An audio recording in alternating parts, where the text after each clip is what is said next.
दो तीन सवाल जरूर आते हैं दिमाग के अंदर। एक तो पहला कि कांवड़ क्यों लेके आते हैं। कांवड़ जब लाते हैं वो शुद्ध जल जो लेके आते हैं वो अपने आसपास से ही कहीं से क्यों नहीं ले लेते। भाई गंगा तो सब जगह ही जा रही है ना, तो क्यों जाते हैं इतना दूर तक पहाड़ों पर। तीसरा कि भाई शिव जी को ये धतूरा बिल ये क्यों चढ़ाया जाता है, दूध क्यों चढ़ाया जाता है, तो क्या है इन सब चीज़ों का कारण।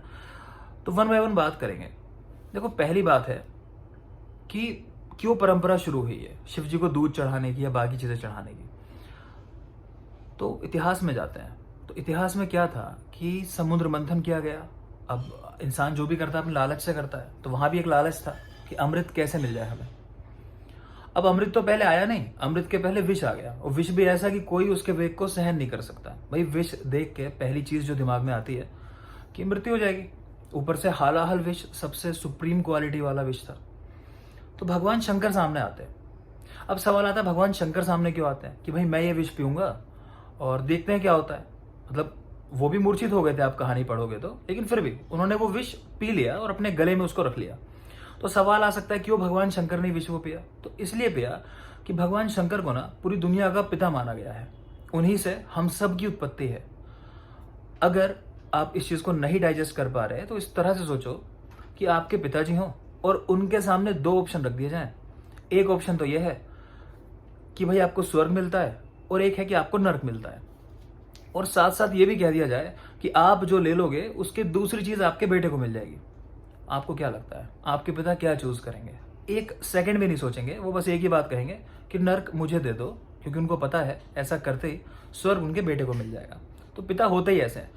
तो वो हमारे पिता थे, तो उन्होंने एक काम किया, भाई ठीक है इंसानों के लिए अमृत जरूरी है, अब विष निकल आया, क्या किया जाए। तो उन्होंने वो विष का पान कर लिया।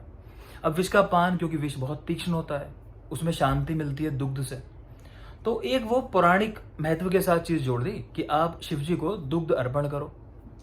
अब बात आती है कि उनको धतूरा बिल्व ये क्यों देते हैं। ये इसलिए देते हैं कि आप कहीं ना कहीं ये कहना चाहते हो भगवान शिव को कि भगवान हमारी जो सारी बुराइयां हैं उनको आप ले लो, क्योंकि धतूरे का नाम ही आप देख रहे हो, धतूरा, धूर्त से बना है वो नाम कहीं ना कहीं।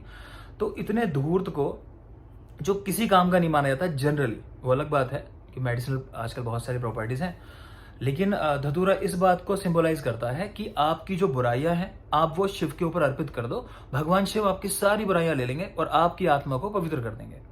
अब इसका दूसरा इंपॉर्टेंस क्या हो सकता है। देखो शिव आपके घर में ही है, जैसा मैंने कहा आपके पिता भी यही काम करते हैं।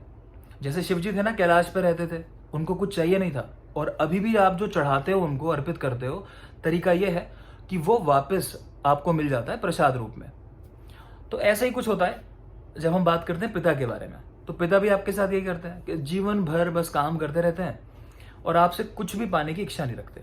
लेकिन अब ये बात आती है कि हम दूध क्यों चढ़ाते हैं, फूल क्यों चढ़ाते हैं।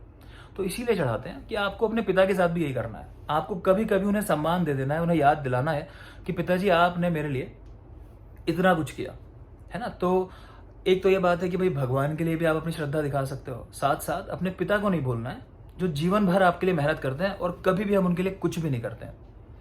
दूसरी बात आती है कि भाई ये जल वहां से इतना दूर से लाने की क्या जरूरत है। तो पहले मैं आपको बता दूं, देखो पुराने टाइम में आज की तरह नहीं था कि आपके घर में बिस्लरी का पानी आ रहा है, आपके यहाँ पे वाटर प्योरीफायर लगा है। पहले क्या था, आपके आसपास जो सुविधाएं हैं आप वहीं से पानी ले लिया करते थे, जैसे तालाब से, कुएं से, नदी से। और बरसात के दिनों में क्या होता है, जब बारिश पड़ती है ना, तो आप देखते हो नाले का पानी आगे भी आपके पीने वाले पानी में मिल जाता है। अब उसे पियोगे तो क्या होगा, बीमार हो जाओगे। लेकिन यही खासियत शुरू होती है वो पानी वहां जाके लेके आने वाली। तो देखो गंगा का पानी इतना साफ है, दुनिया भर की गंदगी उसमें मिलाते हो आप, सारे पाप अपने वहीं धो के आ जाते हो। फिर भी दुनिया भर की रिसर्च हो चुकी है कि गंगा के पानी में कुछ ऐसा खास है जो कभी भी वो गंदा नहीं होता। और वो चीज खास क्या है, एक बैक्टीरिया होता है, बैक्टीरियोफेज बैक्टीरिया। वो बाकी सारे बैक्टीरिया को खा लेता है, नष्ट कर लेता है, खुद बना रहता है, वो अपने आप में कोई बीमारी नहीं करता।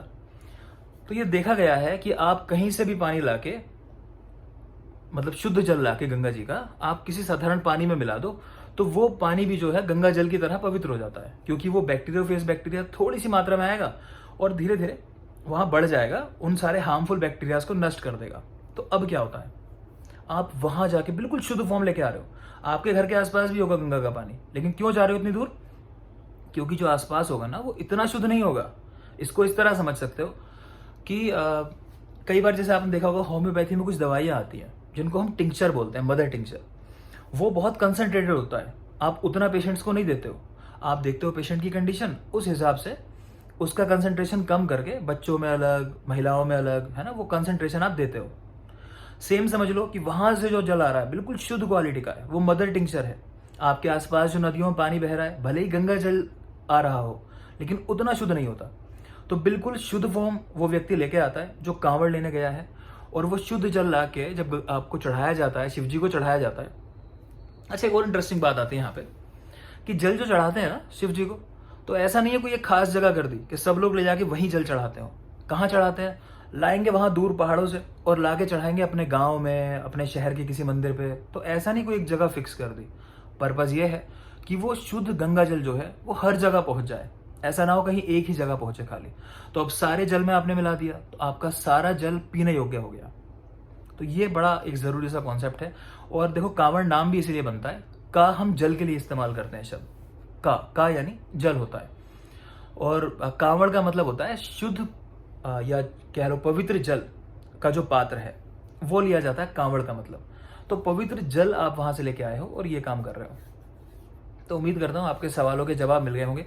कांवड़ क्यों लानी चाहिए, है ना। अभी कल परसों न्यूज़ चल रही थी कुछ, वो मिस्टर बीस्ट करके एक दिल्ली के हैं, यहीं पास के हैं क्योंकि, तो पता चला वो लेने जा रहे हैं। बहुत सारे लोग वहाँ कमेंट कर रहे थे, मैं भी पढ़ रहा था कि क्यों लाते हैं कांवड़, क्या इसका महत्व है। तो ये महत्व है, और बहुत सारे एस्पेक्ट हो सकते हैं प्रैक्टिकल। तो वो आपको अपनी बुद्धि के हिसाब से दर्शनों को समझना होता है, आपके लिए क्या उस बात का मतलब हो सकता है। तो मेरी समझ में दो ही बातें आती हैं। पहला, जल को पवित्र रखना है, एक बात। दूसरा कि आपके जो पिताजी हैं घर पे ना, उनका भी सम्मान कभी कभी कर लेना है। उन पिताजी को रुष्ट नहीं करना पूरी तरह से, क्योंकि पिता कभी नहीं कहते कि मैं आपके लिए इतना कुछ कर रहा हूँ, ये आपकी ड्यूटी है। कभी कभी सम्मान दिखाना चाहिए, अच्छा लगता है व्यक्ति को। थैंक यू, आज के लिए इतना ही।